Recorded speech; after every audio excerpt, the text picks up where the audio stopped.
el oído medio está formado por cavidades intermedias, ya que va a ubicarse entre lo que es el oído externo y el oído interno, que es evidentemente el caracol y el laberinto, y el oído externo, que es el conducto auditivo externo. Entonces, el oído medio está conformado por la caja timpánica y por cavidades neumáticas, así como por la trompa de Eustaquio. Recordemos que a partir de la primera bolsa faríngea se va a formar el receso tubotimpánico, que corresponde a la trompa de Eustaquio, y en la parte proximal de este receso tubotimpánico vamos a tener el desarrollo de lo que es la trompa de Eustaquio. La parte distal va a expandirse y se va a transformar en lo que es la cavidad timpánica, que va a envolver a los huesecillos auditivos, a los tendones y ligamentos, así como al nervio de la cuerda del tímpano. A partir del primer surco braquial, que va a separar la primera bolsa faríngea, va a derivarse lo que es la membrana timpánica, que va a alcanzar su conformación definitiva a las 28 semanas. Recordemos que tiene una capa ectodérmica, que la vemos en celeste, ¿no? Que tiene un componente epitelial que deriva del primer arco braquial. Luego tenemos una segunda capa mesodérmica de color rojo, que es fibrosa y que también se diferencia del primer arco braquial. Y una tercera capa en amarillo, que es la capa endodérmica, que corresponde a la mucosa del receso tubotimpánico de la primera bolsa faríngea. Pues como habíamos mencionado, va a tener huesecillos, va a tener ligamentos, va a tener una mucosa en su interior, que es lo que corresponde a los elementos del oído medio. Vamos a recordar que la membrana timpánica va a tener una imagen en espejo. El lado derecho es este y el lado izquierdo es esta porción. Entonces, por una línea vertical que discurre a través del mango del martillo, vamos a dividir al tímpano en dos semicuadrantes. Y por un punto que atraviesa en forma transversal esta línea, ¿no? Vamos a dividir a la membrana timpánica en 4 cuadrantes. 2 cuadrantes anteriores y 2 cuadrantes posteriores. En los cuadrantes anteriores vamos a tener un antero superior, un antero inferior, un póstero inferior y un póstero superior. Ahora, la conformación de la membrana timpánica va a ser diferente. En su superficie vamos a tener una zona central, una zona intermedia y una zona periférica. La membrana timpánica fue descrita por Berger y Sade en 1996, ¿no? Y se pudieron diferenciar una capa epitelial de 3 a 5 células, una capa media, que es la lámina propia, que a su vez está conformada por 3 subcapas, que es la capa subepitelial de tejido conectivo más capilares y nervios, una capa fibrosa media con fibras colágenas radiales externas y circulares internas, y una capa submucosa de tejido conectivo mucho más delgado. Y una tercera capa submucosa interna de células cuboidales aplanadas que corresponden ya al oído medio. Pues aquí podemos observar las fibras radiadas, ¿no? Las fibras circulares y otras fibras parabólicas, así como unas fibras semilunares. Pues la membrana timpánica, como ustedes recuerden, tiene dos porciones, ¿no? Una porción tensa, que está delimitada por el ligamento tímpano-malleolar anterior y el ligamento tímpano-malleolar posterior, así como por el ánulus, ¿no? Y una porción flácida que va por encima de estos ligamentos. Pues vamos a tener la porción flácida, el ombligo que corresponde a la parte más distal del mango del martillo, la porción tensa que es toda esta zona que va alrededor del ánulus y se inserta en el mango del martillo, y en esta zona, en el cuadrante anterior inferior, vamos a tener un reflejo de la luz cuando nosotros hacemos la visualización de la membrana timpánica, que es conocida como triángulo luminoso. Pues,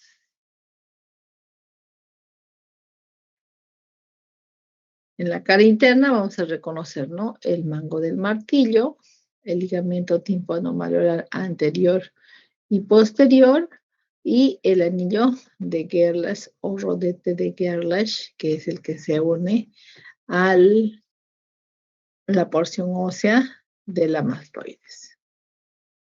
Este anillo timpánico normalmente se osifica a los 3 años de edad, ¿no?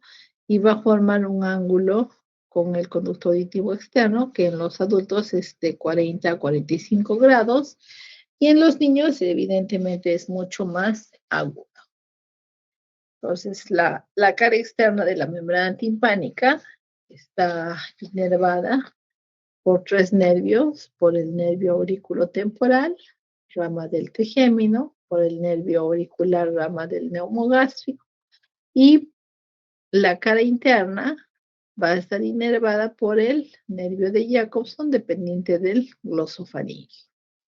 Su irrigación está dada por la arteria maxilar interna a través de una rama timpánica anterior y de la auricular profunda, y una rama auricular posterior o estilo mastoidea. El drenaje venoso se va a hacer hacia la yugular externa, a la vena maxilar, y el drenaje linfático va a ir hacia los ganglios auriculares, tanto anteriores o posteriores e inferiores, el conducto auditivo externo. Entonces, recordemos que estos huesecillos van a tener dos diferenciaciones, una que corresponde al cartílago de Meckel, que es el cuerpo, la apófisis corta y la apófisis larga del yunque, así como la cabeza y el cuello del martillo, y un segundo arco mesodérmico que corresponde al cartílago de Reicher, de donde se va a formar el manubrio del martillo, la apófisis anterior, ¿no? En la sexta semana, estas estructuras forman un bloque, ¿no? Y en la octava semana se van diferenciando hasta que en la semana 16 alcanzan el tamaño del adulto, ¿no? Y en la semana 17 la osificación del cuello y manubrio del martillo, así como la cabeza, van a estar bien diferenciados. Tenemos que a partir del segundo arco braquial va a derivarse el estribo, ¿no? Por células mesenquimatosas que se condensan entre las 4 o 5 semanas. En la séptima semana se inicia la diferenciación de un anillo alrededor de la arteria del estribo, ¿no? Se va a diferenciar la platina y el ligamento anular que se encuentra en esta zona. Y en la octava semana se va a conformar la articulación íncudo estapedial, o sea, del yunque con el martillo. A la décima semana, esta arteria va a desaparecer y va a dejar un espacio que corresponde a la forma definitiva del estribo. Y en la semana 19, las estructuras van a iniciar su proceso de osificación. Llegando a la semana 28, a conformar un elemento osificado, excepto a nivel de la platina, que todavía es tejido cartilaginoso. Nos vamos a tener que músculo y tendón del estribo está inervado por el séptimo par o facial. Este cartílago interhialino va a también dar relación a la apófisis piramidal y al conducto del nervio facial. El músculo del martillo, que está por aquí, está inervado por el trigémino, ¿no? Y va a tensar el tímpano y va a permitir que la platina se hunda en la ventana oval. También tenemos el músculo del estribo, que tiene una función defensiva, ya que va a hacer que la platina se vaya hacia el marco posterior, y también va a tener una función amplificadora ante los sonidos de escasa intensidad al extraer ligeramente la platina, facilitando la transmisión del sonido. Entonces, nuestra caja timpánica, ¿no? Vamos a tener tres elementos óseos, que son el martillo, el yunque y el estribo. Vamos a tener 6 paredes: una pared superior, una pared inferior, una pared anterior, una pared posterior, una pared lateral externa y una lateral interna, correspondiendo a la forma de un cubo. Va a estar dividido en 3 segmentos, ¿no? 3 pisos. Un piso que se denomina epitímpano, que es de 4 milímetros aproximadamente de altura. Una porción que es el mesotímpano, de aproximadamente 2 milímetros, y una porción que es el hipotímpano, de 6 milímetros.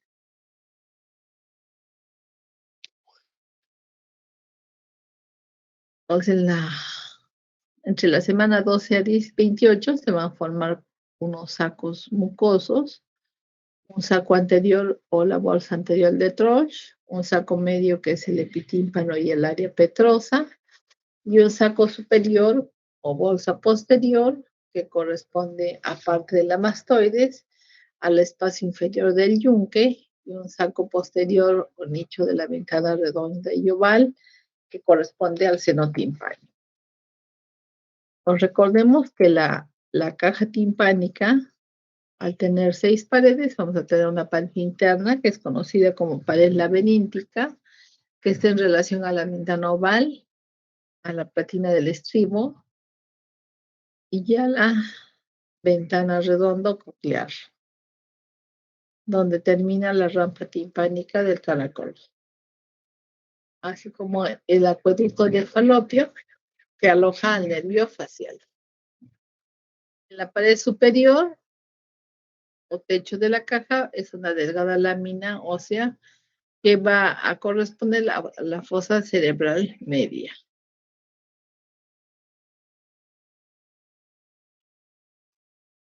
Y la pared inferior corresponde al golfo de la vena yugular, así como la pared anterior o tubárica o carotidia, ya que corresponde al orificio de la trompa de Eustaquio.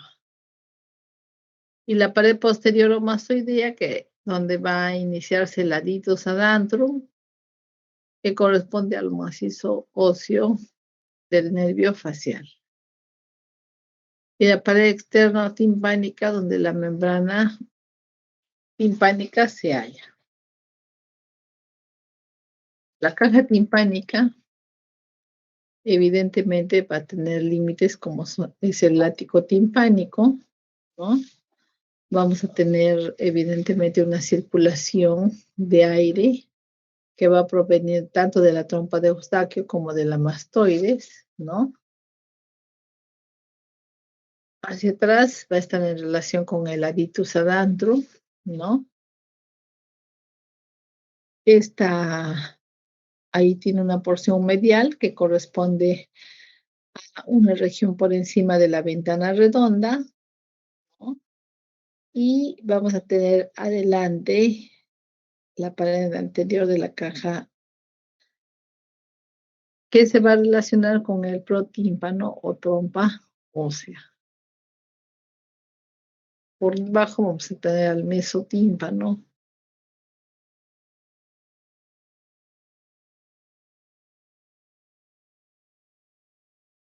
y que tiene como contenido, evidentemente, la cabeza del martillo, el yunque y los ligamentos de los huesecillos. Entonces, para recordar, vamos a tener una porción anterior que va a estar en relación a los nervios petrosos, a la arteria carótida interna, un- una porción inferior que va a estar en relación al golfo de la yugular, al caracol, ¿no? Al ganglio geniculado.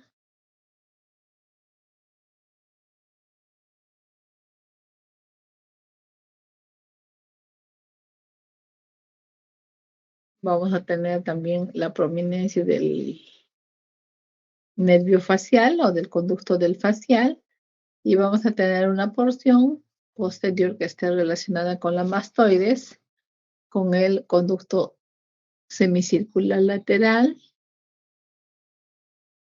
con el ángulo pontocerebeloso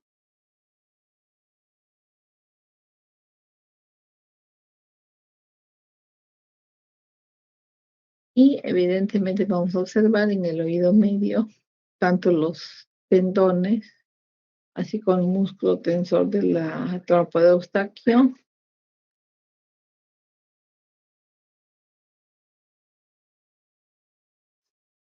Vamos a ver al músculo estapedial, al músculo del martillo, a los ligamentos, ¿no? Y no olvidar que el oído medio está irrigado por la arteria carótida externa, a través de la maxilar interna, la auricular posterior, la meningia media y la faringea ascendente. Y el drenaje venoso va a estar dado por el seno petroso superficial y el plexo pterigoideo, por drenaje linfático, por ganglios retrofaringeos y parotidios, y la inervación va a estar dada por el plexo timpánico a través del nervio de Jacobson, los nervios carótico-timpánicos inferiores y superiores, el plexo carótico interno del sistema simpático y los nervios petrosos superficiales menores. La mastoides, evidentemente, son las cavidades neumáticas que inician su desarrollo a partir de la semana 23, ¿no?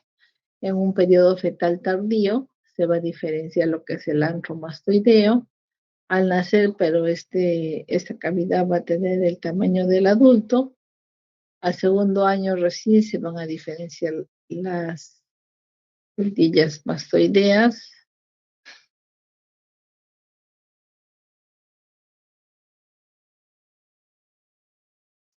y evidentemente cualquier proceso infeccioso va a discurrir hacia la mastoides que también va a limitar, ¿no?, su desarrollo. Entonces, el oído medio nos va a permitir transformar la energía acústica que viene del exterior hacia el oído interno. Y la membrana timpánica va a reflejar en un 99.9%, ¿no?, el sonido que es absorbido por el tímpano en un 0.1%. Entonces, el tímpano va a ser de un elemento de interfase, ya que tiene masa, tiene un ángulo de incidencia y tiene elasticidad.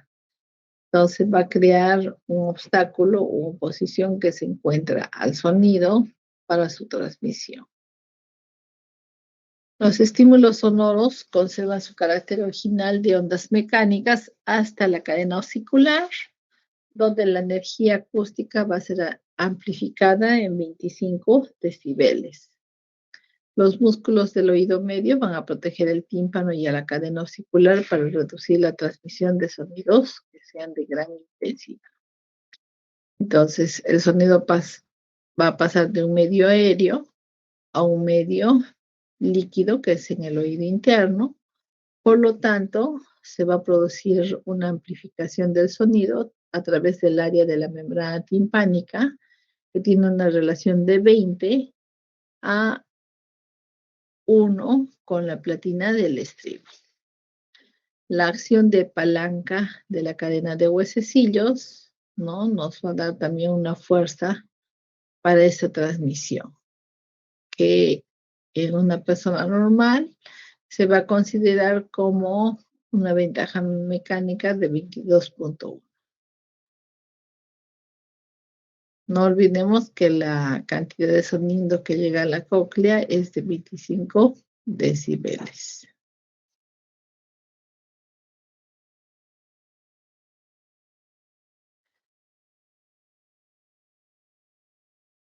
Entonces, el área de la membrana timpánica es de 55 milímetros cuadrados. El área de la platina es de 1.5 milímetros cuadrados, lo que hace una relación de 20:1, ¿no? Y nos genera una ganancia, como habíamos mencionado, de 25 a 30 decibeles. Por esa relación de diámetro de 20:1. Pues la vibración de la cadena de huesecillos va a permitir que se transforme la energía mecánica, ¿no? Aunque la mayor parte de este sonido se va a reflejar, ya que solamente atraviesa la membrana timpánica el 0.1%, y aparte de ello vamos a tener un reflejo acústico. Entonces, tanto la contracción del músculo del martillo como la contracción del músculo del estribo van a contribuir a una respuesta protectora a los sonidos intensos, disminuyendo su transmisión. Y el tiempo de reacción para poder determinar bien una lectura es de 40 a 160 milisegundos. Pues también tenemos que recordar que el sonido se dirige solamente a un oído, por lo que tiene generalmente un carácter monooral, ¿no? Pero para permitir la audición binaural vamos a tener que el sonido primero se va a percibir en un oído y luego se va a percibir en el otro oído, pero en una posición más lejana a la fuente sonora. En este esquema vamos a ver la vibración de los sonidos, ¿no? De acuerdo a la distribución de las fibras de la membrana timpánica, ¿no? Lo que va a generar un movimiento bastante diferente en las tres áreas, ¿no? En el área central, en el área intermedia y en el área periférica. La trompa de Eustaquio se va a empezar su diferenciación, es la tercera semana, ¿no? Corresponde a una introducción de la primera y segunda bolsa faríngea.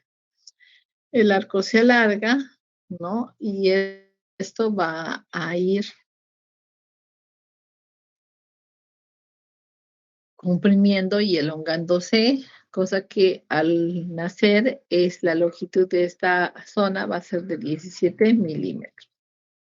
Recordemos que en la infancia la trompa de Eustaquio es horizontal, ¿no? De distribución horizontal y es corta, a diferencia de en el adulto que tiene una dirección vertical y oblicua de 35 milímetros.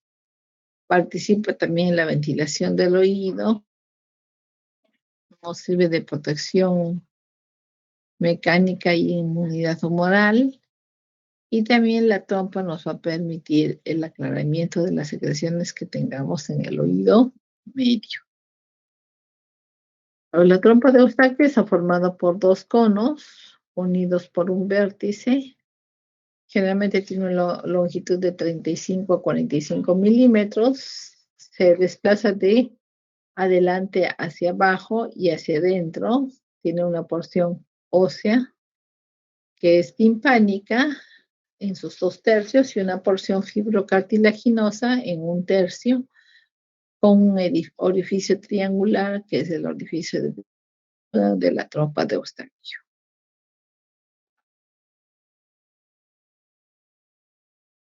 El tercio superior, la trompa de Eustaquio tiene un componente óseo que está en relación al peñasco y al hueso timpanal, y los 2 tercios inferiores son fibrocartilaginosos.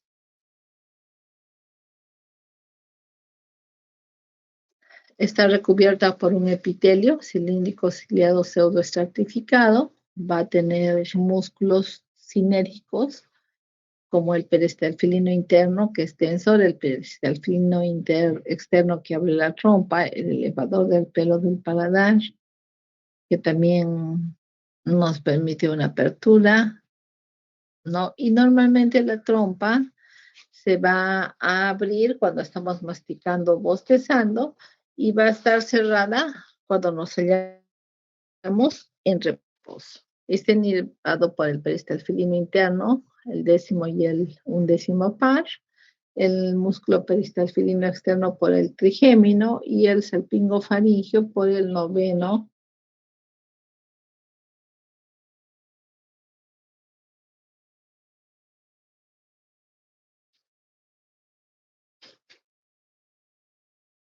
Las funciones de la trompa son, evidentemente, la aireación de las cavidades del oído medio.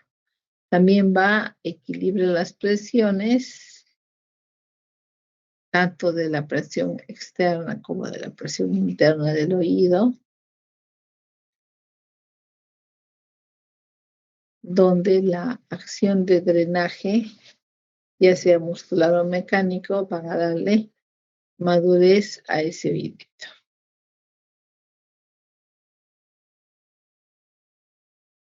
¿Preguntas hasta ahí?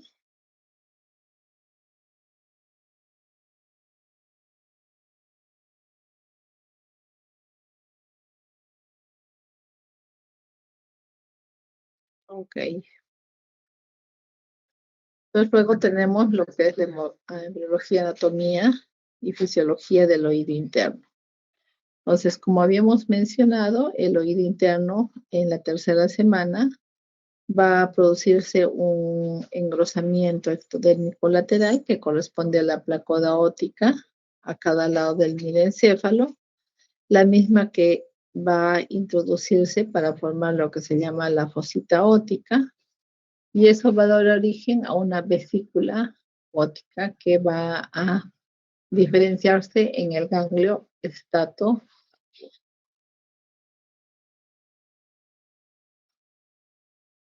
Esa invaginación, ¿no?, que la conocemos como fobia óptica, cuyos bordes se unen en la cuarta semana, va a originar la vesícula óptica u otocisto, que va a ser el primordio del laberinto membranoso, y a su vez se va a dividir en una porción anterior que corresponde al sáculo y a la cóclea, y una porción posterior que corresponde al utrículo, a los conductos semicirculares y al conducto endolinfático.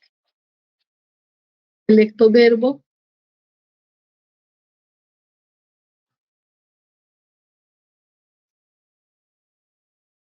en el círculo nos va a mostrar el futuro epitelio del oído interno, que se va a rodear de mesodermo correspondiendo a un embrión de 22 días.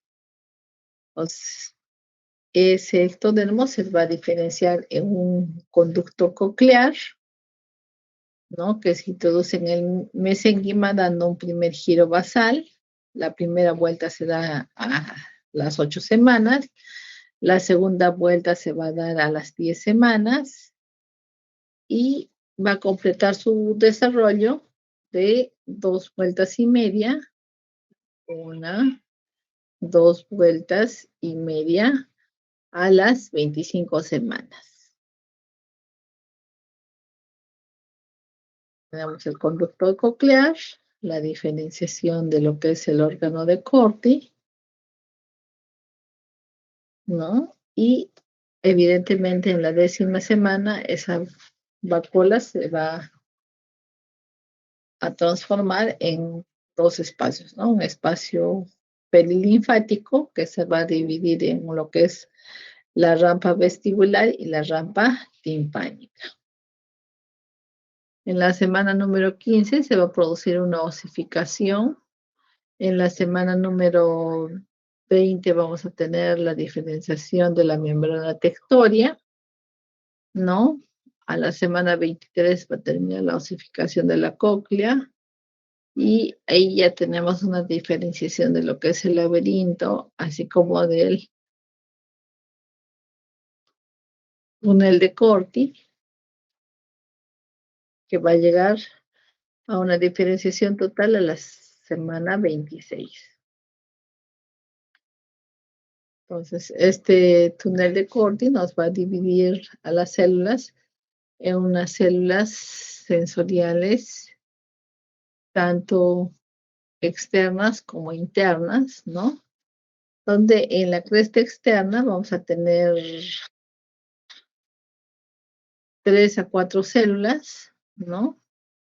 Con una fila de células internas, vamos a tener una cobertura que es la membrana tectoria, vamos a tener al órgano de Corti que va a permitir el impulso de los impulsos eléctricos hacia el ganglio espiral y luego estos van a ir hacia el nervio auditivo o octavo par. Entonces vamos a tener el órgano de Corti, ¿no? Vamos a tener por encima la rampa vestibular, por debajo la rampa timpánico.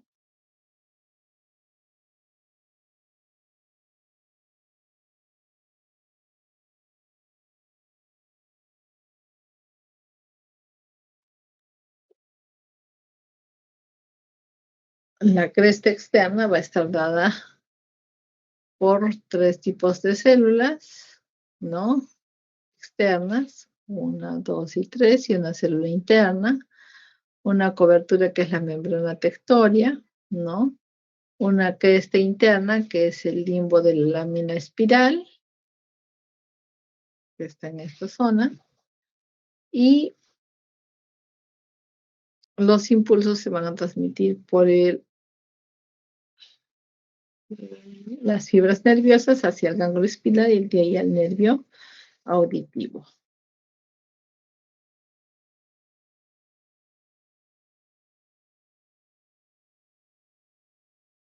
Pues existe una transformación del sonido que se llama transducción energética. Entonces, esta función es convertir las ondas sonoras en un fenómeno biológico para luego transmitirse como señal biológica a la corteza cerebral. El nervio auditivo se forma entre el cuarto y quinto mes con axones no mielínicos. A los 4 meses los neuroblastos van a empezar a migrar a la zona ventricular y en el sexto mes los neuroblastos van a empezar a madurar en el cerebro constituyendo neuronas, por lo que luego se va a formar la vía auditiva. Entonces vamos a tener un área auditiva primaria, un área auditiva secundaria y un área de Wernicke. La área auditiva primaria va a estar relacionada con los tonos y cualidades del sonido. La área auditiva secundaria va a estar relacionada con el significado de las palabras y el reconocimiento musical. Y el área de Wernicke va a relacionar la información sensorial, somática y auditiva.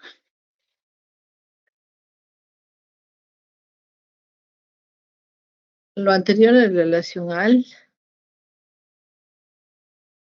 caracol, ¿no es cierto? Y a la porción auditiva.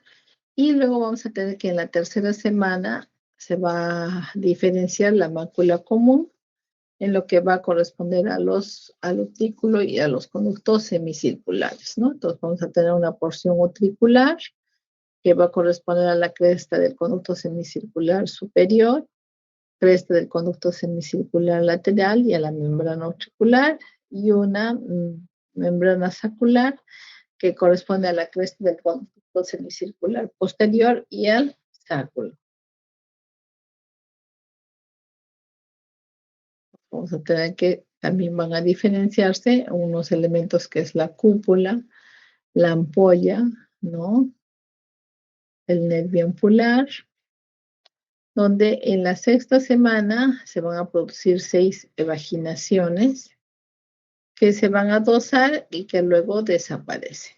que va a dar origen a los conductos semicirculares. Dos se van a unir y un tercero se va a dilatar o separar. Pues aquí tenemos las evaginaciones que van a dar origen a los conductos semicirculares, tanto el lateral, el superior como el posterior.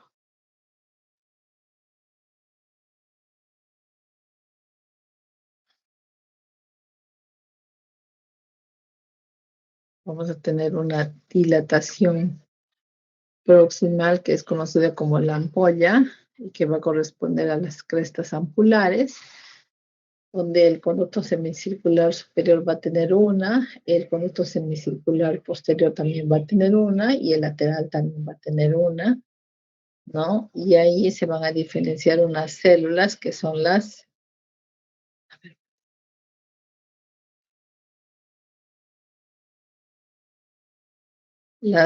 manchas acústicas, ¿no? Donde de las manchas y de las crestas van a salir lo que se llaman las fibras vestibulares. Entonces tenemos que el ectodermo se va a diferenciar una placa neural, ¿no? Y en un campo óptico, ese campo óptico va a dar origen a la placa óptica va a dar origen a la copa óptica, la que se va a diferenciar en el ganglio estatoacústico o octavo paracraneal, y de la copa óptica se va a diferenciar en otocisto, que se va a dividir en dos porciones, una porción coclear y una porción vestibular. De la cóclea va a salir el ganglio espiral y del aparato vestibular va a salir obviamente el ganglio vestibular, que va a conformar el octavo par. A su vez, vamos a tener que el mesodermo va a diferenciarse una porción cefálica y una porción periósea, donde los espacios perilinfáticos van a diferenciar lo que es la cápsula óptica cartilaginosa y el laberinto óseo. Entonces recordemos que el laberinto óseo va a estar involucrado dentro de lo que es el peñasco en dos porciones, ¿no? Una porción anterior que corresponde al caracol y una porción posterior que corresponde al laberinto de lo que son los conductos semicirculares, el utrículo y el sáculo.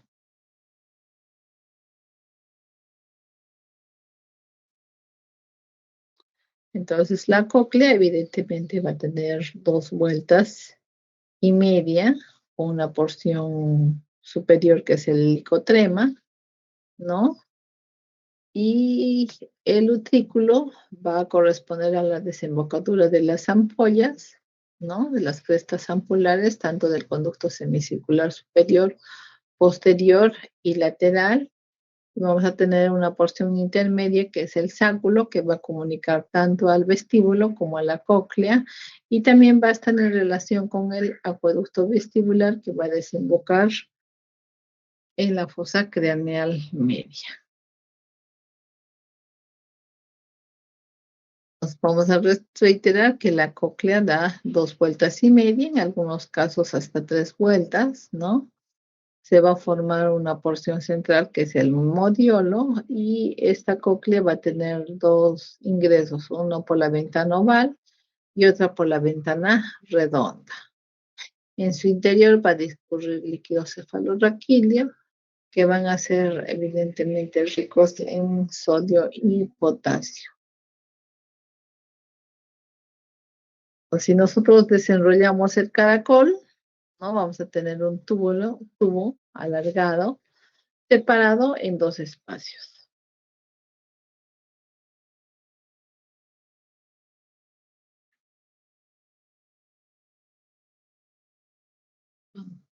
Entonces ahí vamos a ver en el órgano de Corti, evidentemente, una célula del pilar interno, 3 a 4 células externas, el túnel de Corti, el túnel medio o espacio de Noel, ¿no es cierto? Y las células ciliadas externas.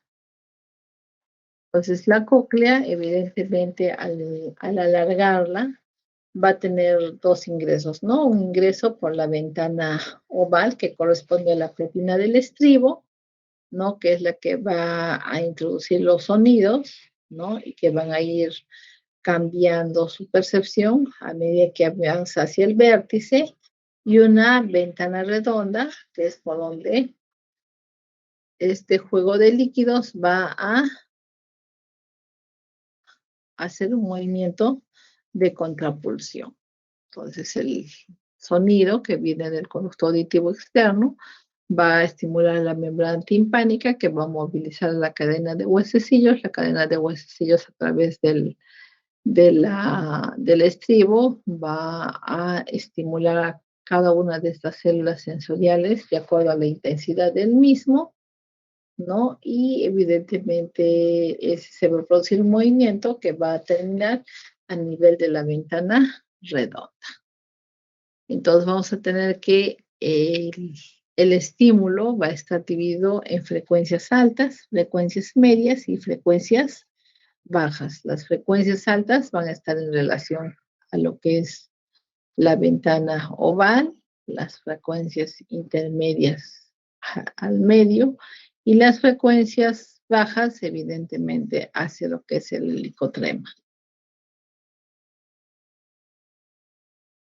Entonces, cada uno de los estímulos sonoros va a estimular determinada porción de la cóclea, que a su vez va a llevar el sonido hacia lo que es el cerebro por cada una de las fibras del nervio coclear. Entonces, la cóclea es una cámara espiral dentro de un laberinto óseo. Vamos a tener una,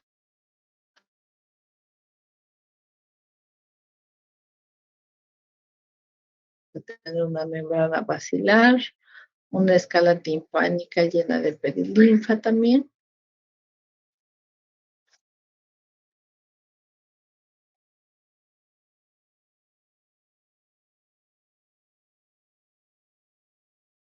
donde el potasio va a predominar sobre el, ¿no? Y los líquidos van a impulsar a la ventana redonda.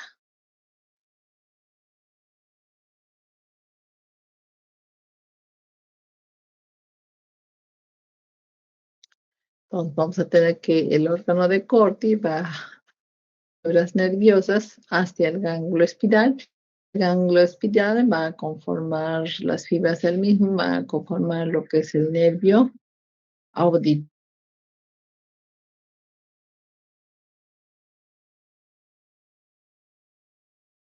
Recordemos en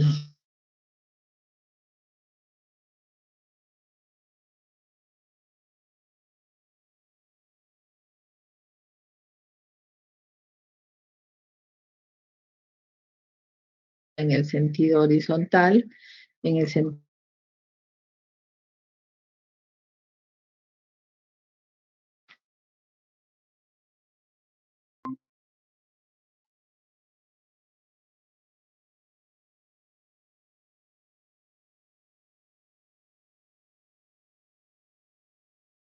los conductos semicirculares nos permiten captar aceleraciones angulares, ¿no?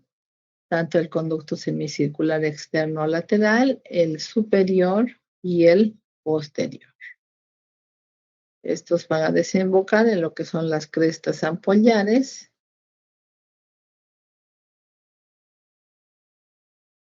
Y luego vamos a tratar con remo redondo, conductos semicirculares, el conducto utricular,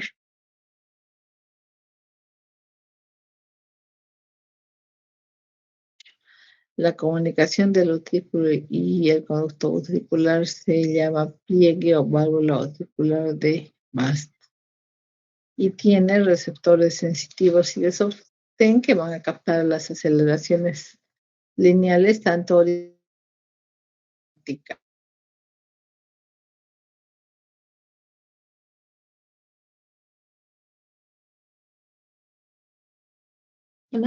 que se llama la pili.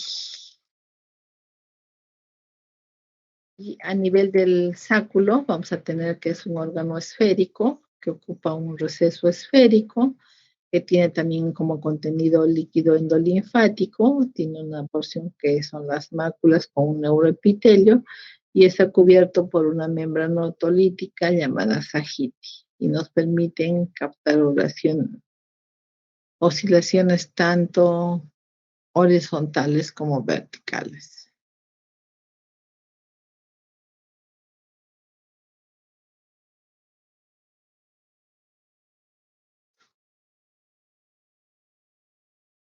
Entonces los conductos y el utículo y el saco endolinfático se hallan dentro de lo que es el conducto vestibular, ¿no? En la superficie posterior del peñasco, ¿no? Entre las capas de la dura madre craneal, está rodeado por tejido conectivo vascular a través del hueso temporal y vamos a tener también un elemento que es el acueducto coclear, ¿no? Que lleva perilinfa y que va a desembocar al espacio subaracnoideo y va a permitir un filtrado de sangre y difusión del líquido cefalorraquídeo. Y el acueducto vestibular va a transportar el sodio y potasio.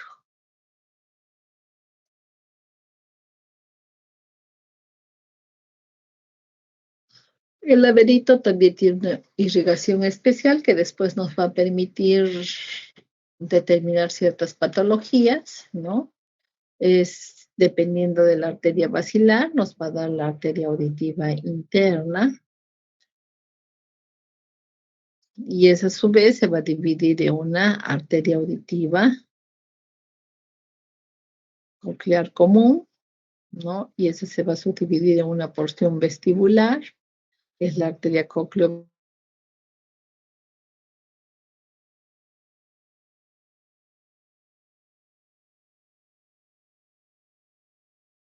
rama coclear, que es para la el drenaje va a ser al sistema venoso laberíntico, a la vena del acueducto del vestíbulo, a la vena del acueducto de la cóclea.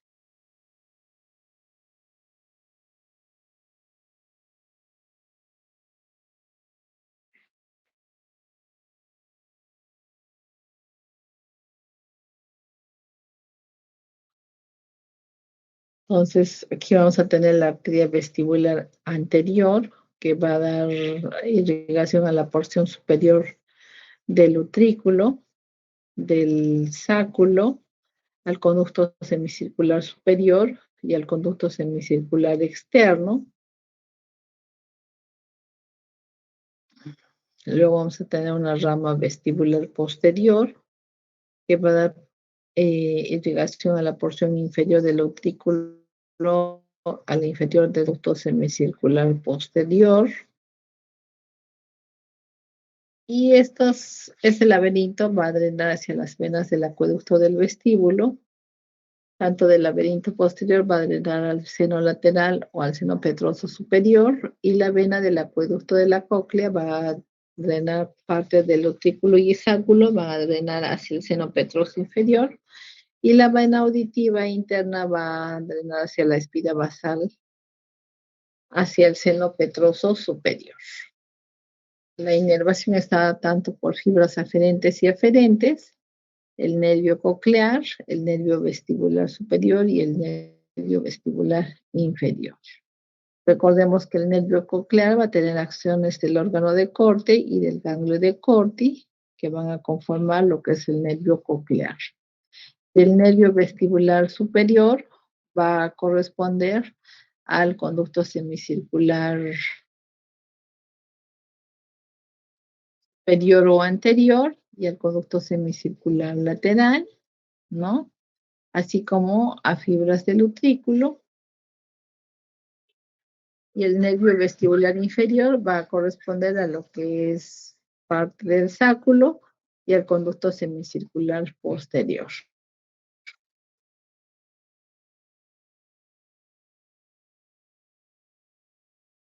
Entonces, todas esas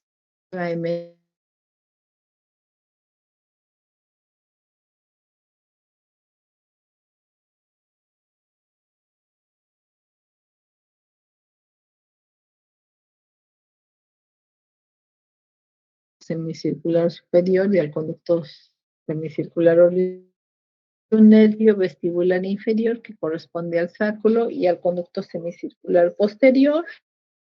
También vamos a tener que por el cuadrante antero inferior va a emerger el nervio coclear y por el cuadrante antero superior va a emerger el nervio facial.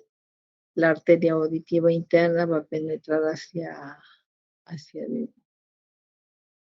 la porción vestíbulo-coclear y vamos a tener también la emergencia del nervio intermediario de Preisler.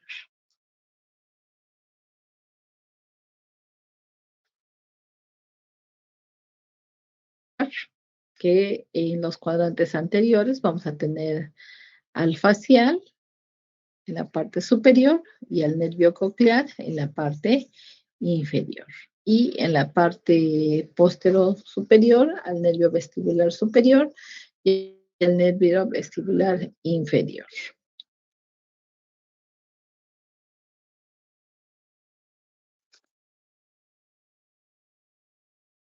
Vamos a observar que la endolinfa es secretada vascular, es rica en potasio, ¿no? Y parte del contenido del laberinto membranoso. Van a nutrir las células ciliadas, las células vestibulares y al órgano de Corti. Y la perilinfa va a ser un filtrado de líquido cefalorraquídeo, rica en sodio, en diferentes concentraciones, va a colaborar con el metabolismo de las células, la renovación y regeneración de las mismas, ¿no? Y vamos a tener diferente composición, tanto de lo que es la perilinfa como lo que es la endolinfa.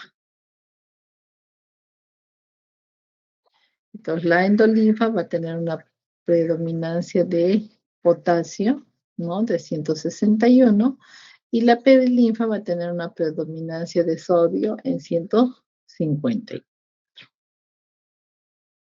Entonces, como hemos visto, el oído medio va a tener lo que es la porción mastoidea, la trompa de Eustaquio y el oído medio, tanto en el laberinto anterior, que es la cóclea, como el laberinto posterior, que evidentemente son los conductos semicirculares, el sáculo, el utrículo, ¿no?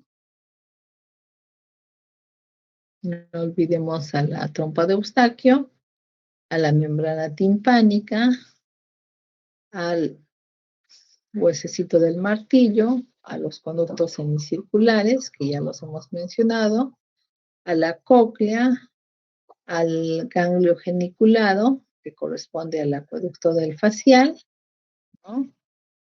Al mismo nervio facial, al nervio coclear y al nervio vestibular.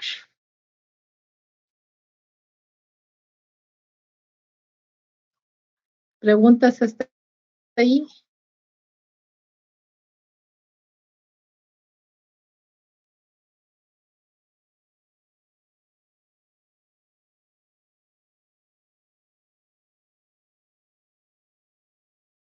¿Alguna pregunta hasta ahí?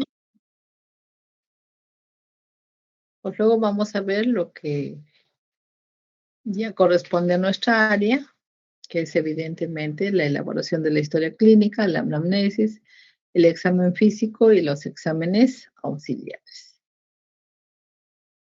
Entonces, dentro de la historia clínica de oído, nosotros tenemos que hacer un examen sistemático de lo que es el pabellón auricular, el conducto auditivo externo, la membrana timpánica, tenemos que evaluar la permeabilidad de la trompa de Eustaquio, tenemos que evaluar la capacidad auditiva, que va a estar en relación al caracol, y también tenemos que evaluar la función vestibular. Pues, normalmente el motivo de consulta puede ser una dificultad auditiva que va de diversos grados, desde la disminución de la audición, que es conocida como hipacusia, hasta una falta de audición, que es conocida como la cofosis o sordera total. También los pacientes nos van a referir la presencia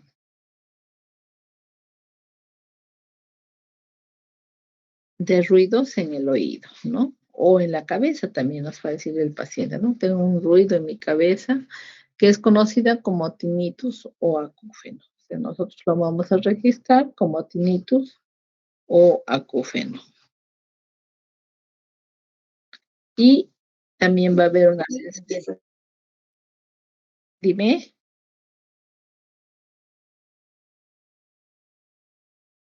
Vamos a tener también una sensación de mareo o de desvanecimiento que se va a conocer como vértigo.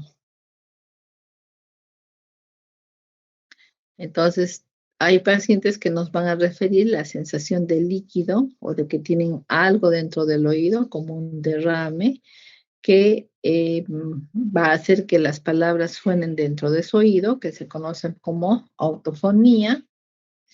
Y luego vamos a tener la presencia del dolor de oído, ¿no? Que muchas veces, muchos de nosotros hemos tenido algún dolor de oído en algún momento.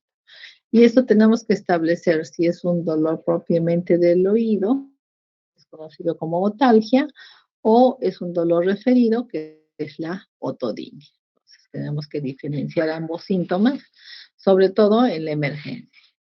Y también vamos a observar la hinchazón o tumefacción.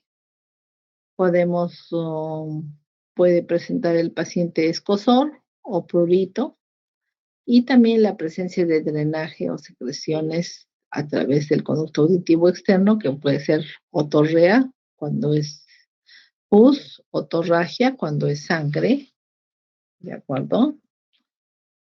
En cuanto al síntoma de dificultad auditiva, vamos a tener que establecer a qué oído corresponde esa dificultad, ¿no? Si esa dificultad es en el oído derecho o es en el oído izquierdo o es en ambos oídos, ¿no? Y a qué edad se está presentando. Si es un niño, si es un adulto, ¿no?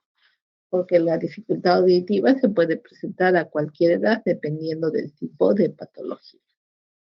Tenemos que preguntar cuál es la duración de esa disminución de la audición, si es de horas, de días, de semanas, de meses, de años, a qué edad inició, ¿no? Puede ser que haya iniciado, haya sido desde el nacimiento, o puede ser que la dificultad auditiva haya empezado ya a nivel de la quinta o sexta década de edad, ¿no? Y tenemos que preguntarle al paciente si le constituye un impedimento, o sea, si ese impedimento es leve, moderado o severo. Y oye mejor en un ambiente ruidoso o en un ambiente silencioso. Si se relaciona con resfrío o catarro, si se relaciona con un accidente que ya puede tener, ¿no? Puede ser una perforación timpánica por un cuerpo extraño, puede ser un golpe, ¿no? O si existe salida de pus del oído, y eso ha influido a que escuche menos. Entonces, la dificultad auditiva o hipoacusia, vamos a investigar los antecedentes. Vamos a averiguar si ese paciente tuvo alguna enfermedad eruptiva, como es el sarampión, la escarlatina, si padeció de paperas, si tuvo poliomielitis, si fue una influenza, una artritis, una neumonía, si cursa con diabetes, si tiene hipertensión arterial, tuvo un accidente vascular cerebral, ¿no? O realizó tratamiento oncológico. También vamos a investigar las causas perinatales, las natales y las postnatales. Entonces tenemos que preguntar qué medicación usó la madre antes, durante o en el posparto, si se aplicó forceps, si hay algún familiar que padece de patología auditiva, a qué edad se inició esta, ¿no? Si ha utilizado algún medicamento que haya sido ototóxico, ¿no? En el transcurso de su vida. Y también vamos a investigar lo que es en qué trabaja, ¿no? No es la misma la audición de un oficinista que de un personal del área de la construcción, ¿no? Si tuvo alguna enfermedad, puede ser la sífilis, ¿no? Si bien era una enfermedad muy común hace unos 30, 40 años, pero también pueden haber casos, ¿no? Tenemos que tenerlo en cuenta. Si sufrió algún trauma, un accidente de tránsito, ¿no? Una caída desde un segundo o tercer piso, o si fue algún medicamento, ¿no? O sea, drogas tóxicas que generaron la disminución de la audición. En cuanto a los zumbidos o tinnitus o ruidos, que los pacientes también lo denominan así, tenemos que investigar la localización, ¿no? Si es en el oído derecho, si es en el izquierdo, si es en ambos oídos, cuál es naturaleza. Vamos a preguntarle,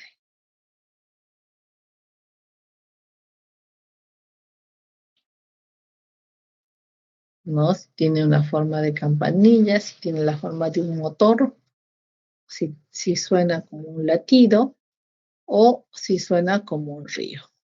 Si su intensidad es suave o fuerte, si empeora, por ejemplo, en un ambiente ruidoso, si se acentúa, ¿no? Después de haber escuchado un sonido muy intenso, ¿no? ¿Cuál es el tiempo de duración de este zumbido o tinnitus, ¿no? Si es corto, si es largo. Y la presencia de vértigo, ¿no? Entonces, en cuanto al vértigo, tenemos que ver si es un de inicio brusco o de inicio progresivo, su duración, si es único o repetitivo, ¿no? Vamos a investigar ciertas características como la posición, cuando se presenta, cuando se agacha, cuando gira, si tiene la tendencia a caer hacia la derecha, hacia la izquierda, o no sabe a cuál lado cae, ¿no? Si existen síntomas acompañantes como ser las náuseas, vómitos, la sudoración.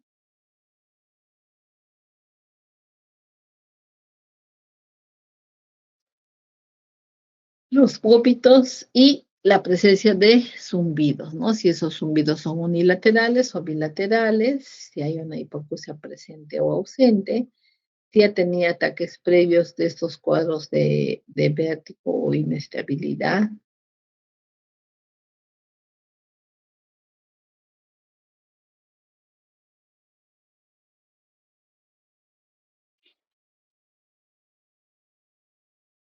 Si tuvo ataques previos, cuánto tiempo duró este vértigo, con qué frecuencia se presentaba, ¿no?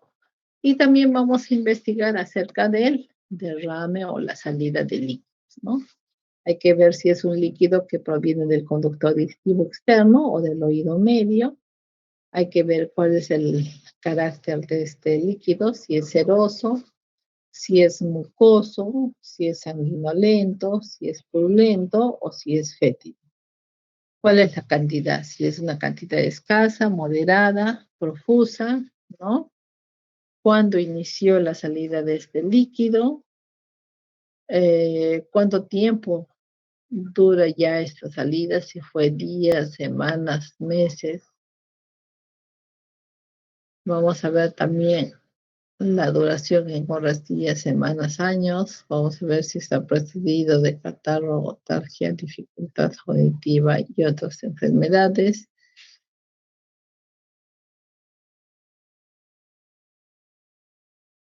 Y vamos a ver el antecedente de si existe un cuadro previo.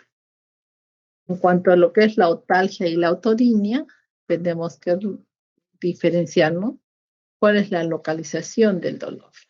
Si el dolor dura minutos, horas o días, si es continuo, si es persistente o es intermitente, si se presenta a repetición, ¿no? Si genera dificultad auditiva, si se relaciona con otras cosas, ¿no? Como ser, por ejemplo, el escuchar un sonido muy intenso, cuando mastica, ¿no? Si evidentemente tiene un problema de artritis y obviamente al estar masticando va a incrementarse ese dolor,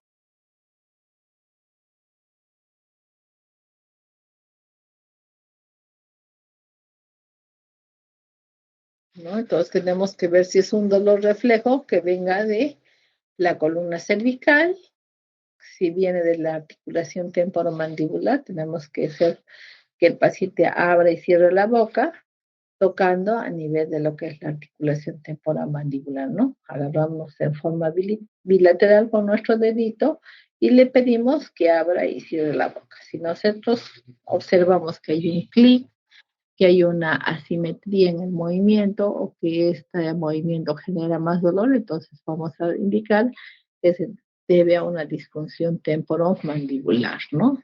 También puede ser en relación a un proceso dentario o puede ser también alguna inflamación a nivel del surco lingual.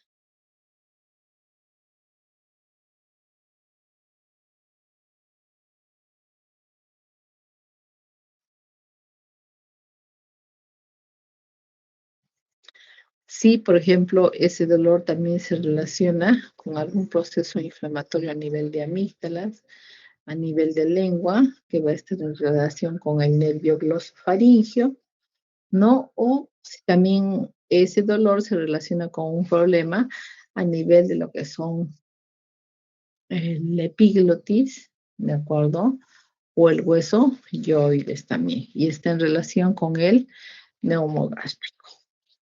El prurito es un síntoma bastante frecuente que nos refieren los pacientes, que se localiza ya sea en el oído derecho o izquierdo, a nivel del pabellón o del conducto auditivo externo. Puede durar minutos, horas o días, es continuo, puede ser persistente o intermitente, genera dificultad auditiva en algunos casos, ¿no? Y se relaciona con la masticación, con enfermedades como artritis, alergia, también con la menopausia,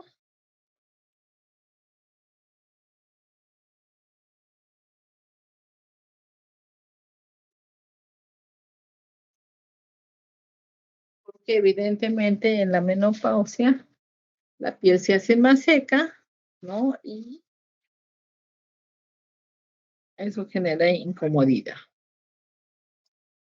Luego tenemos también la presencia de tumefacción, ¿no? Que puede ser localizada ya sea en el oído derecho o en el izquierdo, en el pabellón auricular, en el conducto auditivo externo. Tenemos que investigar cuánto tiempo tiene ese problema, si son horas o días, si es persistente o es intermitente, si se presenta repetición y si le genera dificultad auditiva. Luego tenemos el examen sistemático, como habíamos mencionado, ¿no? Pabellón, conducto, membrana timpánica, permeabilidad tubárica, capacidad auditiva y la función vestibular. En cuanto al pabellón, vamos a ver la forma, si hay signos de inflamación, si el paciente ha sufrido algún trauma, también vamos a evaluar la región cigomática, vamos a evaluar la región retroauricular, ¿no? Vamos a observar la presencia de quistes, de ganglios, de cicatrices u otro elemento. Perdón, estoy en clases. Ya, listo, listo. Y luego tenemos al conducto auditivo externo. Entonces, el conducto auditivo externo, como habíamos mencionado, tiene una forma, ¿no? Una forma que puede ser tubular, que puede ser oblicua hacia arriba, oblicua hacia abajo, puede tener la forma de un reloj de arena, o sea, con un estrechamiento en el tercio medio o en el tercio interno. Recordar que en el conducto auditivo externo vamos a tener la presencia de glándulas sebáceas, que van a ser las que van a producir el cerumen, y este cerumen puede encontrarse en forma parcial o ocluyendo totalmente el conducto, ¿no? Este cerumen también puede ser líquido, ¿no? O oleoso, puede ser compacto, ¿no? Puede ser escamoso, puede tener un color negro o café oscuro que nos indica la antigüedad del mismo, o puede tener un color amarillento, ¿no? Que nos indica que es reciente. Entonces, no olvidemos que en el tercio externo vamos a tener pelitos, o sea, vellos y glándulas sebáceas. Luego tenemos que el conducto auditivo externo también puede presentar secreciones, ¿no? Ya sean trasudados o exudados, o también puede tener la presencia de exostosis. ¿Qué son las exostosis? Es la prominencia de tejido óseo, ¿no? Recordemos que en el conducto vamos a tener solamente piel y hueso, entonces el hueso puede protruir hacia el lumen. Y en el conducto auditivo externo también vamos a encontrar malformaciones congénitas, que ya las habíamos mencionado. Y luego pasamos a la evaluación de lo que es la membrana timpánica y el oído medio. Entonces tenemos que ver el aspecto de la membrana timpánica, vamos a ver si hay una perforación, cuál es la localización, si la membrana timpánica está íntegra, si está perforada, si sale un contenido exudado, ¿no? Ya sea ceroso, mocoso o purulento, cuál es el color de la membrana timpánica. Normalmente tiene una coloración transparente, ¿no? Si se mueve o no se mueve, ¿no? Dependiendo de si hay una fibrosis aquí en estas articulaciones o si está con contenido de líquido, ¿no? Entonces vamos a ver el aspecto es blanquecino nacarado, transparente, ¿no? Vamos a ver si es una membrana timpánica deslustrada, opaca, engrosada, ¿no? O si tiene placas de neoformación, que es un neotímpano. Recordemos que habíamos dicho que el tímpano tenía tres capas, ¿no? En una capa endodérmica, mesodérmica y ectodérmica, ¿no? Vamos a observar si se moviliza o no se moviliza esa membrana timpánica, si se aprecia el cono luminoso o no se aprecia el cono luminoso, ¿no? Y la translucidez nos va a permitir observar, pues, el martillo al yunque y al estribo, ¿no? Entonces, de acuerdo a la segmentación de la membrana timpánica, vamos a poder observar y describir las lesiones en los diferentes cuadrantes, ¿no? Entonces, vamos a poner cono luminoso en cuadrante antero inferior, um, como en este caso, en el cuadrante postero inferior observamos lesiones cicatrizales del neotímpano, ¿no? Vamos a ver si existen retracciones, ¿no? Si la membrana timpánica está colapsada hacia adentro, ¿no? O si está bombada, si se encuentra flácida, ¿no?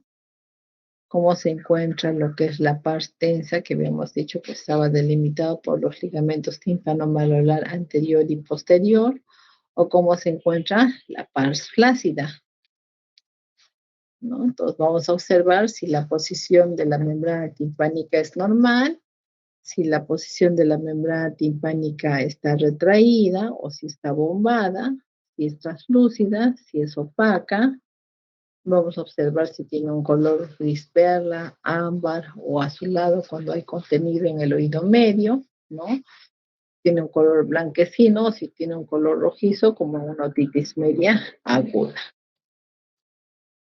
¿Preguntas hasta allí?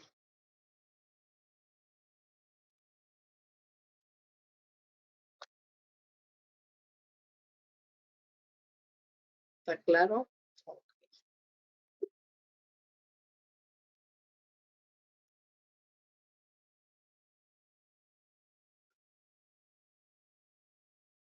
Vamos a observar también, ¿no? Y describir si es una membrana timpánica evidentemente íntegra, como los que habíamos visto previamente, o si tiene una perforación, ¿no? ¿Cuál es el tipo de perforación? Si es una perforación puntiforme, si es una perforación central, como en este caso, o si es una perforación marginal que llega hasta el ánulus en forma parcial o en forma total. Podemos indicar también a qué hora se encuentra la perforación, ¿no es cierto? El tamaño de la perforación, si ya se trata de cicatrices que existen a nivel de la membrana timpánica, cuáles son los bordes de la misma, ¿no? Y aquí tenemos evidentemente una membrana timpánica con su icono luminoso, con el martillo, el yunque y el estribo. Aquí vemos la ventana oval, ¿no? Perdón, la ventana redonda. Aquí tenemos a la ventana oval,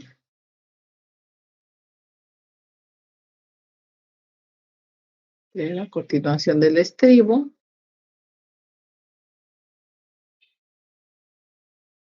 Entonces, en cuanto a la integridad de la membrana timpánica, vamos a ver pues su posición, su translucidez, su coloración y su motilidad. En cuanto a la pars flácida, como habíamos mencionado, vamos a describir cómo se encuentra la pars flácida y cómo se encuentra la pars densa. Cómo está la apófisis larga, la apófisis corta del martillo, cómo se encuentra el ombligo, si existe o no existe un anillo fibroso en esta zona, cómo se encuentra el triángulo luminoso. Y en el oído medio vamos a ver la presencia de ya sea exudados, que pueden ser acuosos, serosos, mucosos, mucopurulentos, purulentos, sanguinolentos, que emergen en forma pulsátil, ¿no? Vamos a ver, bueno, ahora que usamos mascarilla no podemos determinar mucho el olor de las secreciones, pero bueno, en secreciones que sean bastante fétidas, obviamente van a pasar a través de nuestra mascarilla. Podemos ver también la presencia de necrosis ósea, podemos observar signos de colesterol y también vamos a evaluar la movilidad de la membrana timpánica. Entonces, para ver la movilidad de la membrana timpánica, podemos hacer algunas pruebas, como es la prueba de Valsalva, la prueba de Toynbee, la prueba con una pera de Pulitzer o con un balón de insuflación, que es una cateterización. Entonces, para evaluar la permeabilidad tubárica, vamos a hacer la prueba de Valsalva, que es pedir al paciente que haga una inspiración profunda con la nariz, inspiración profunda, que tape la nariz y cierre la boca y sople fuertemente con la nariz tapada. Entonces, ahí vamos a poder con el otoscopio visualizar si se abomba la membrana timpánica. Y eso nos permite saber si se está abriendo adecuadamente la trompa de Eustaquio. Decimos al paciente que tome aire, respire, ¿no? Meta aire infle los cachetes y nosotros evaluamos si se mueve o no se mueve esa membrana timpánica porque el aire está introduciéndose por la trompa de Eustaquio. Ahora, en el caso de perforaciones, puede ser una perforación sin trauma, que el paciente estaba accidentalmente, se metió un lapicero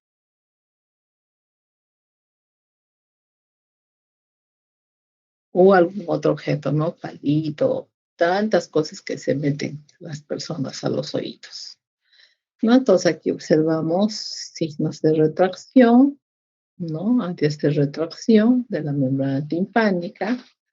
la presencia probablemente de sangre en el oído medio, ¿no? Y la presencia de adherencias hacia el promontorio.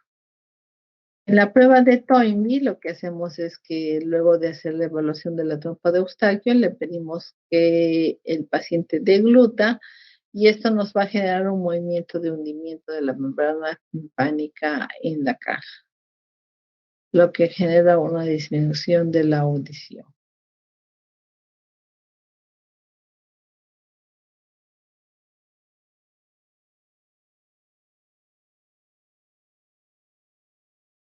Luego tenemos la permeabilidad tubárica evaluada, ¿no? Con una pera de Politzer.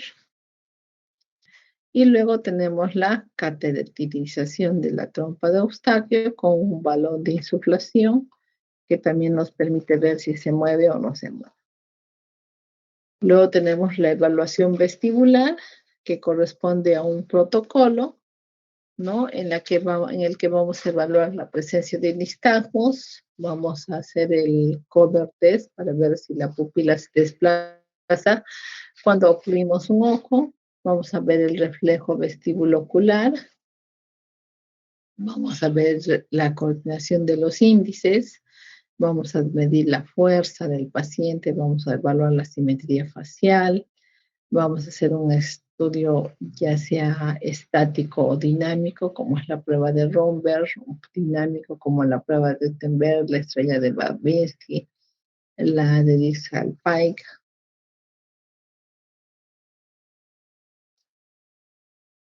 Y en cuanto al nistagmus, ¿qué vamos a ver? Si es un nistagmus horizontal, ¿no? Que obviamente corresponde a los otorrinos, o es un nistagmus vertical, o puede ser un nistagmus torsional, ¿no? Le pedimos que visualice nuestros deditos mientras los transportamos 30 grados, tanto hacia la derecha, hacia la izquierda, o hacemos un movimiento de los índices hacia arriba y hacia abajo que va a seguir la paciente. El cover test, como habíamos dicho, ¿no? Ocluimos un ojo y vemos que la pupila se desplaza de la línea media. El reflejo vestíbulo ocular,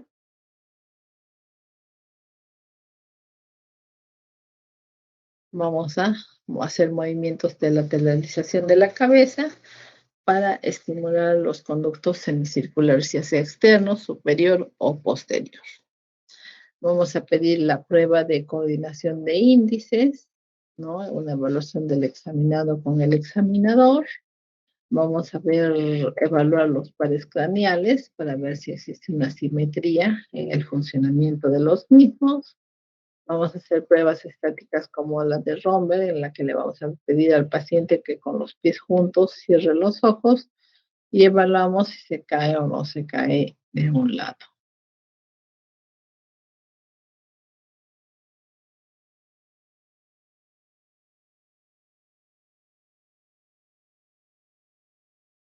Luego tenemos la prueba de Utenberg, que tenemos al paciente que empiece a desplazar, a marchar con los ojos cerrados y vamos a ver que va lateralizándose ya sea a la derecha, a la izquierda.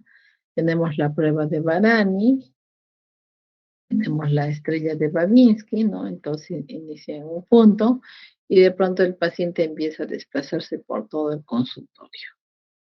Tenemos la maniobra de Dixal-Pike para ver cuál es el laberinto que está comprometido.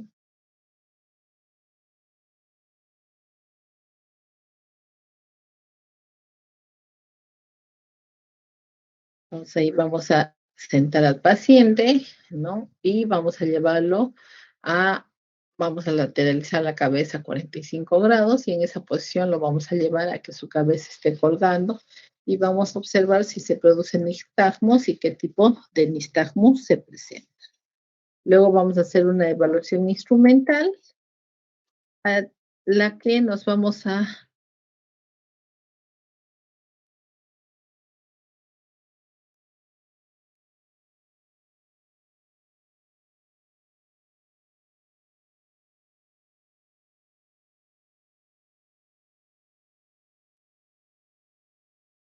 vamos a visualizar evidentemente a la membrana timpánica. Ya vamos a visualizarlo con los otoscopios o espéculos ópticos también, ¿no? Podemos hacer uso de aplicadores, que son unas, unos, unos palitos que tienen aquí una espiral donde vamos a insertar el algodón. Vamos a usar también cánulas de aspiración. Podemos utilizar curetas que tienen una porción a manera de cuchara que nos va a permitir retirar, por ejemplo, cuerpos extraños o retirar segmentos de cerumen, ¿no? Vamos a utilizar los otoscopios que nos permiten ver el conducto auditivo externo, la membrana timpánica, ¿no? Vamos a utilizar una riñonera, una jeringa para lavado de oído. um, Podemos utilizar una jeringa como lo vemos aquí, podemos utilizar aquí un Avocat, ¿no? La que como tiene una porción plástica, entonces podemos introducir dentro del conducto auditivo externo. Podemos utilizar una pera de goma también. También tenemos el set de diapasones que nos van a permitir determinar si se trata de una disminución de la audición por el paso del tiempo, que es una hipoacusia de percepción, si hay una alteración a nivel de la membrana timpánica, que es una hipoacusia de conducción, ¿no? Entonces, con los diapasones vamos a evaluar si el paciente percibe el sonido, ¿no? En el oído enfermo, entonces hablamos de una hipoacusia de transmisión. Si el sonido viaja en la misma intensidad a ambos oídos, vamos a hablar que es una audición normal. Y si evidentemente el paciente escucha más en el oído que está sano, entonces hablamos de una hipoacusia de percepción. Para eso vamos a hacer uso de los diapasones y el examen se llama acumetría. Entonces, para la acumetría existen diferentes pruebas. La prueba de Rine, que es comparar la vía aérea con la vía ósea. La prueba de Weber, que nos va a determinar si el sonido es transmitido por hueso hacia uno o hacia ambos lados, ¿no? Y tenemos otra prueba que es también la prueba de Schwab. Y vamos a contar con algunos equipos para hacer nuestra evaluación. Dentro de los equipos podemos tener un videotoscopio o un endoscopio que nos permita visualizar la membrana timpánica. También con un microscopio vamos a poder ver la membrana timpánica, determinar la extensión de las lesiones, en el caso de una perforación timpánica, poder aspirar el contenido de la cavidad, ¿no? O la podemos visualizar por una videootoscopía. Y dentro de las pruebas audiológicas, vamos a tener evidentemente a la audiometría, ¿no? Entonces, mediante la audiometría vamos a ver la calidad, ¿no? Cuánto escucha el paciente, ¿no? Si tiene una audición normal en un oído o otro oído está enfermito, ¿no? Eso se va a medir en intensidades y en frecuencias, que son estas, ¿no? Entonces, normalmente nuestra audición va de 0 a 25 decibeles de intensidad, que es lo normal, y por debajo de eso ya se hace una clasificación de una pérdida leve, moderada, severa o profunda. Entonces, en la audiometría, nosotros vamos a determinar el grado y el tipo de pérdida auditiva y va a depender de las estructuras afectadas, ¿no? Si es una lesión de la vía aérea o es una lesión de la vía ósea, ¿no? La audiometría se puede hacer con tonos, se puede hacer por juego o se puede hacer por palabras. Entonces, recordar que la audiometría tiene un registro internacional donde el color rojo corresponde al oído derecho y el color azul corresponde al oído izquierdo. El círculo, en este caso, corresponde a la vía aérea derecha, la X a la vía aérea izquierda. Y la vía ósea está representada por un signo menor o un signo mayor, pero lo que diferencia es el color. Los signos audiométricos son estos, ¿no? Vía aérea derecha, vía aérea izquierda, vía ósea derecha, vía ósea izquierda, vía aérea del oído derecho con enmascaramiento, que significa que cuando estamos evaluando, así como cuando nosotros vamos al oftalmólogo y nos tapa un ojo, entonces nosotros tenemos que bloquear un oído. Y para bloquear el oído utilizamos un ruido especial que permite no solamente que se evalúe un oído, y eso se llama enmascaramiento. Y se grafica con este símbolo, ¿no? Para el oído derecho y para el oído izquierdo, este otro. Y cuando se hace una vía ósea enmascarada, también ya no es un mayor ni un menor, sino es una corcheta. Y, si, y para ver el umbral al cual la persona siente mayor dificultad o dolor al escuchar, se clasifica con un triángulo rectángulo. Y si no hay respuesta, obviamente se pone una flechita caída, ya sea debajo de la vía aérea o debajo de la vía ósea. La audiometría puede ser de sonidos, puede ser de voz cuchicheada, puede ser de voz ampliada, puede ser subjetiva, se puede también hacer un estudio de cuánto está comprendiendo esa persona, que es la logoaudiometría, ¿no? Se le pasan palabras que son semejantes, puede decir pala, mala, sala, entonces el paciente a veces no responde pala, mala, sala, sino responde tala, pala, mala, puede ser, ¿no? Entonces ahí nosotros ya vamos sacando los porcentajes de palabras que no ha respondido adecuadamente. Entonces, una audiometría normal, como habíamos mencionado, vamos a tener que las intensidades van por encima de 25 decibeles, ¿no? Entonces, clasificamos vía aérea derecha, vía ósea derecha, vía ósea izquierda, ¿no? Y otro examen es la timpanometría. La timpanometría nos va a evaluar las características del oído medio. Si la membrana timpánica se moviliza adecuadamente, si no hay presencia de líquido en el oído medio, ¿no? O si hay algún otro problemita. La timpanometría, también conocida como impedanciometría, es un estudio que permite determinar el adecuado funcionamiento del oído medio y tiene diferentes curvas que nos va a registrar el equipo y las cuales nos van a servir de referencia. Tenemos una curva normal que va de 0 hasta 1.5, que es la A, la curva B, que pasa por encima de 1.5, que nos habla de una hipermotilidad de la membrana timpánica, una curva C, que evidentemente es bastante baja y que nos habla de una esclerosis, ¿no? Y la curva D, cuando se va hacia el lado negativo, que hablamos de una disfunción de la trompa de Eustaquio, o una curva que sea plana, que es la curva E de una titis mucosa, y la curva F cuando vimos ahí un oído de color azulado, ¿no? Presencia de moco en el oído medio. Pues aquí tenemos las diferentes curvas de lo que es la timpanometría. Y luego tenemos otros estudios que nos van a evaluar ya netamente al nervio, que son las autoemisiones acústicas, los potenciales auditivos evocados y los potenciales auditivos evocados de estado estable, ¿no? Entonces, estos dos últimos nos miden la vía auditiva a nivel de lo que es el nervio acústico, los nervios cocleares, ¿no? O sea, si es una lesión de la primera, de la segunda, tercera, cuarta o quinta neurona.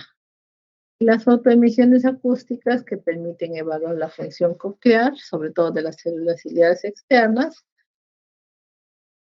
en niños pequeños para determinar si existe una malformación unital lateral en forma precoz. Este examen se hace cuando ha nacido el bebé, ¿no? Mientras se encuentra en el primero o segundo día hospitalizado, ¿no? y nos precisa pues qué oído está más dañado y vamos a poder orientarlo a que pueda ir al otorrino y se pueda colocar un implante coclear o algún otro aparato auditivo, ¿no? Entonces, los potenciales auditivos evocados es un estudio neurofisiológico que determina la integridad funcional de la vía auditiva. Es útil en pacientes que no colaboran para realizar una audiometría tonal, generalmente en niños menores de 2 años, ¿no? O pacientes mayores con patologías que impiden su colaboración, trastornos del espectro autista, discapacidad mental, visual, motora, ¿no?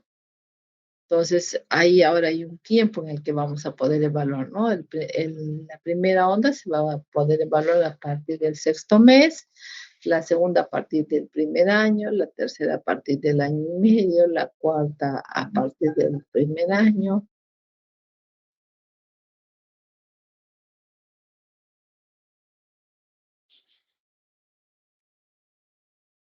Y esta es la gráfica de los potenciales auditivos de estado estable. Entonces aquí se van a medir a 20, a 30, a 40, a 50, a 60, a 70, a 80, a 90, a 110, a 120 decibeles. Y eso nos va a permitir indicar que el paciente puede o no usar un audífono. Y luego tenemos el equipamiento para que es lo que es la evaluación de la vía vestibular. Entonces, son pruebas vestibulares en la que vamos a tener la videonistagmografía, el test de impulsos cefálicos, que es el VEGID, o podemos tener también el registro de lo que es el nistagmus, que es la electronistagmografía o la videonistagmografía. El test de impulsos cefálicos nos va a permitir evaluar los 6 conductos semicirculares, ¿no? Y vamos a poder ser más específicos para tratar de dar solución al problema que aqueja al paciente, ¿no? Entonces, la electronistagmografía, entonces va a ser un registro del movimiento de los ojos, que nos va a dar unas curvas que obviamente van a ser interpretadas. Y también tenemos que hacer uso de los exámenes auxiliares, como hacer la ecografía para evaluar ciertas partes blandas, la radiografía, como hay placas, la de Schuller y la de Stenberg, la tomografía que nos va a evaluar la mastoides, la angiografía, la resonancia magnética nuclear, generalmente para neurinomas del acústico o patología de fosa posterior, del oído interno, del cerebelo y del cerebro, ya sea con y sin contraste. Entonces, en cuanto a la radiología, la placa de Stenberg, que es una radiografía transorbitaria, ¿no? Nos va a permitir ver la cóclea a través de los conductos. Generalmente se usa cuando se coloca un implante coclear. No podemos estar haciendo tomografías a cada rato al paciente, entonces se ve cuál es la distribución del electrodo cuando entra a la cóclea. O la placa de Schuller para cuando hay procesos infecciosos con mala ventilación de las mastoides, entonces se evalúa evidentemente si hay una esclerosis timpanoidal, ¿no? Si hay un colesteatoma también. Eso les va a ser útil cuando estén en el SERUM o en un lugar donde no cuente con un estudio tomográfico, ¿no? Entonces, en la incidencia transorbitaria o placa de Stenberg podemos ver lo que es la cóclea y el vestíbulo. Y en la placa de Schürer vamos a ver si evidentemente hay una superposición de este conducto auditivo externo.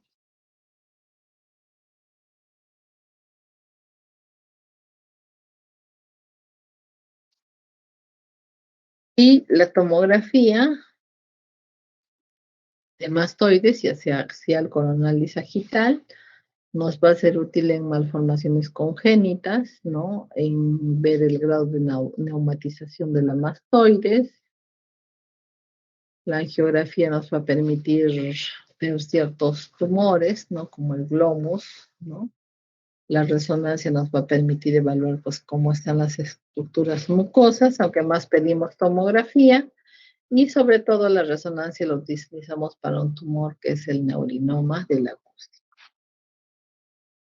También nos va a permitir hacer un estudio la tomografía y la resonancia de todo lo que es la cóclea y el vestíbulo en relación a un paciente que va a recibir una prótesis, ya que las prótesis están por encima todavía de los $20,000 en la actualidad. ¿Preguntas hasta ahí?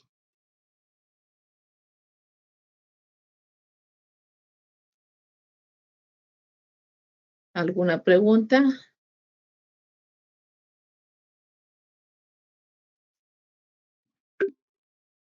Bueno, espero que nos sea útil, sobre todo cuando hacemos la anamnesis a los pacientes y luego para que establezcamos si se tratan de emergencias o no emergencias. Listo, jóvenes. Entonces nos veríamos el próximo jueves para continuar con el avance de los temas de teoría.